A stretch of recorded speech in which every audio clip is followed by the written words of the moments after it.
Você já parou para pensar? Por que está vivo neste exato momento? Não apenas porque seu coração bate ou seus pulmões respiram, mas porque Deus, em sua soberana vontade, decidiu que você deveria existir agora, aqui, ouvindo estas palavras.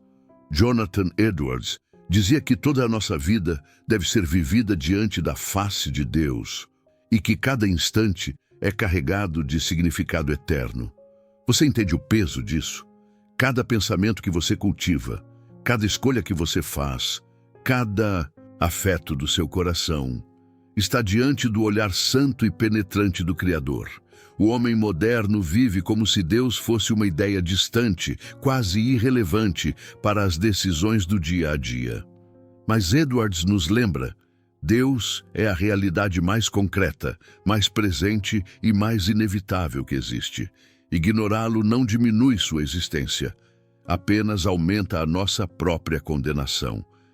Ele dizia que o maior e mais elevado objetivo da existência humana é desfrutar de Deus, e que isso não é opcional, mas o propósito supremo para o qual fomos criados. E aqui está o problema: a maioria busca alegria em fontes que secam, tenta matar a sede em poços rachados. Nos enchemos de coisas passageiras, esperando delas uma satisfação que nunca entregam. E ignoramos a fonte viva. Pense nisso. Se a maior alegria é encontrar-se com Deus, por que temos tão pouca fome dele? Por que o nosso coração se move com tanta facilidade por coisas pequenas e tão lentamente pelo que é eterno?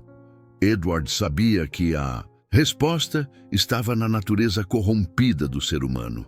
Amamos o que não deveríamos amar e desprezamos o que deveríamos valorizar acima de tudo. Ele falava sobre a beleza da santidade, não como um conceito frio, mas como algo que deveria inflamar nosso coração.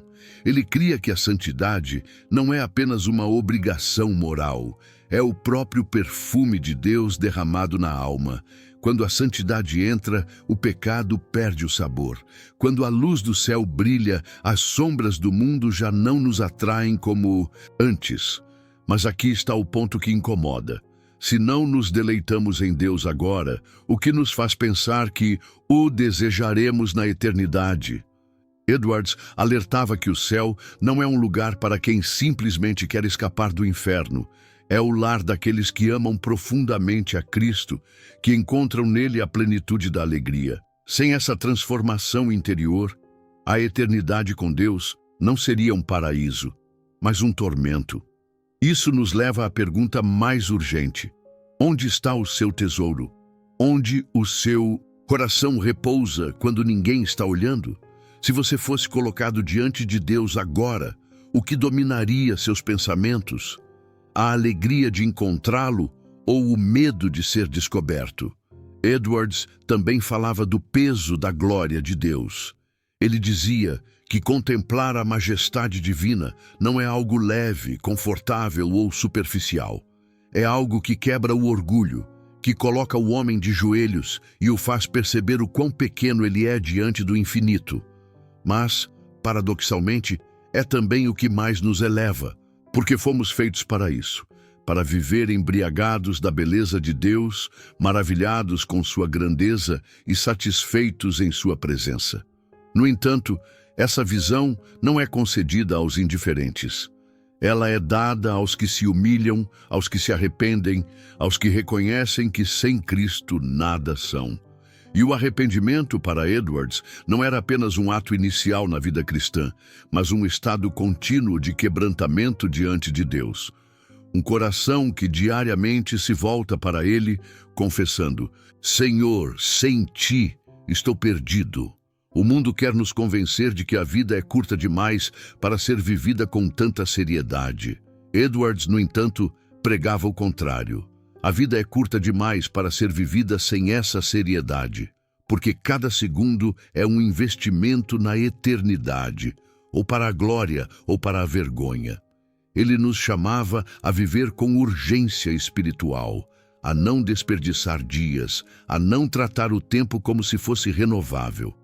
Ele mesmo viveu com essa consciência. Pregava como: Se cada sermão fosse o último, orava como se a próxima respiração dependesse disso, meditava nas Escrituras como se não houvesse nada mais precioso no mundo, e é assim que somos chamados a viver. Mas será que temos vivido assim?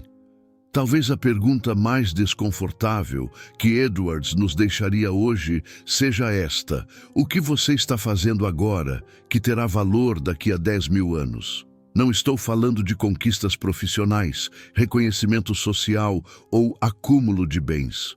Estou falando de almas, de caráter, de Cristo formado em você. Estou falando do amor a Deus e ao próximo. Estou falando de uma vida que, quando examinada à luz do trono de Deus, não será consumida como palha no fogo. Edwards nos lembraria de algo que esquecemos facilmente. O maior engano da vida não é perder coisas terrenas, mas perder a Deus. Podemos perder riquezas, perder saúde, perder amizades e ainda assim encontrar consolo em Cristo. Mas se perdermos Cristo, mesmo que tenhamos todo o resto, estaremos em total miséria. O coração humano não suporta viver vazio, e se não estiver cheio de Deus, estará cheio de ídolos. Não há meio termo. A pergunta é: o que tem ocupado o trono do seu coração? Porque se o seu maior prazer, a sua maior segurança, a sua maior motivação não for Cristo, então esse trono está usurpado. Edwards ensinava que a idolatria não é apenas se curvar diante de estátuas, mas colocar qualquer coisa, mesmo boa, no lugar supremo que só pertence a Deus. E o mais perigoso: podemos fazer isso até com coisas religiosas. Podemos transformar nosso próprio ministério, nossa reputação de cristão, ou até mesmo nosso conhecimento bíblico, em ídolos silenciosos que nos afastam do Senhor.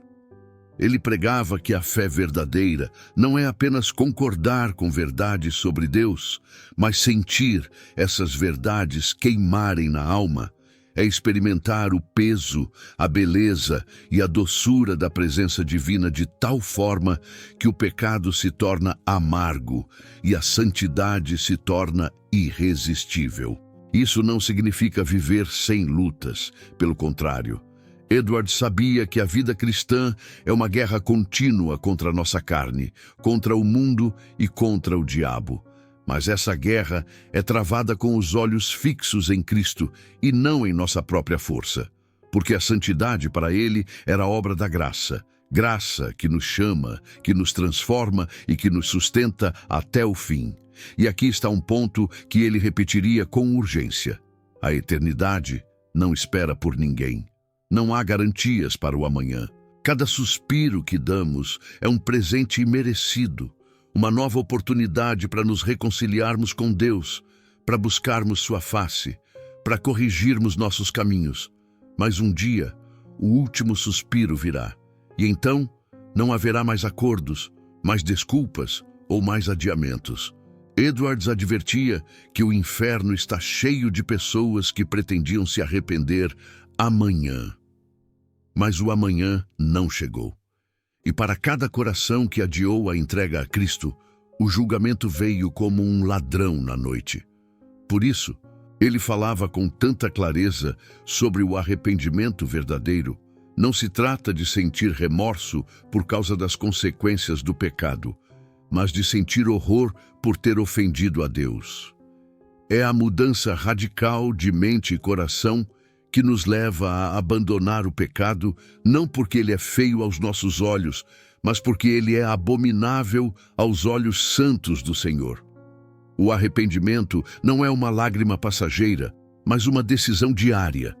Não é apenas o que fazemos no altar de uma igreja, mas o que vivemos no silêncio do quarto, quando ninguém vê. É o coração quebrantado que se levanta de manhã dizendo: Senhor, hoje quero andar em retidão, não para ser visto pelos homens, mas porque te amo. E Edwards sempre ligava arrependimento e alegria. Porque o arrependimento que vem de Deus não nos deixa na culpa. Ele nos conduz à cruz.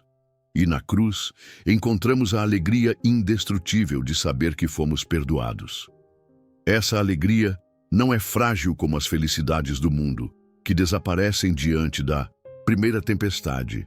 É a alegria sólida que repousa no fato de que o sangue de Cristo é suficiente, que sua graça é irresistível e que sua glória é a razão da nossa existência. Ele também falava sobre a alegria eterna como a recompensa dos santos, e não como uma esperança vaga, mas como uma certeza que molda o presente. Edwards dizia que, se pudéssemos enxergar um único segundo da eternidade no céu, passaríamos o resto da vida dispostos a abrir mão de qualquer coisa para chegar lá. Mas se é assim, por que vivemos tão distraídos? Por que tratamos o céu como se fosse apenas um acréscimo e não o destino final para o qual tudo deveria convergir?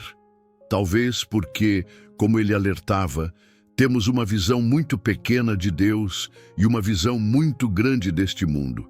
Ele nos chamaria, então, a ampliar nossa visão, a contemplar Deus em sua majestade, sua santidade, sua beleza incomparável, a perceber que todas as riquezas, prazeres e glórias desta vida são como poeira diante da eternidade. A vida cristã, segundo Edwards, não é apenas sobre evitar o inferno, é sobre amar tanto a Deus que o próprio pensamento de estar separado dele se torna insuportável. E no fim, tudo se resume a isso. Cristo é suficiente? Suficiente quando tudo vai bem e suficiente quando tudo está em ruínas. Suficiente quando temos amigos ao redor e suficiente quando enfrentamos a solidão. Suficiente quando o corpo está saudável e suficiente quando a dor é constante. Porque, se ele não for suficiente agora, não será suficiente na eternidade. Talvez, ao ouvir isso, você perceba que seu coração está dividido, que seu amor por Deus tem sido raso, que a seriedade da eternidade não tem moldado suas decisões. E essa percepção é graça. Porque enquanto você respira, há tempo de mudança. Enquanto o dia se chama hoje, há oportunidade de arrependimento. Enquanto a porta está aberta, Cristo está chamando.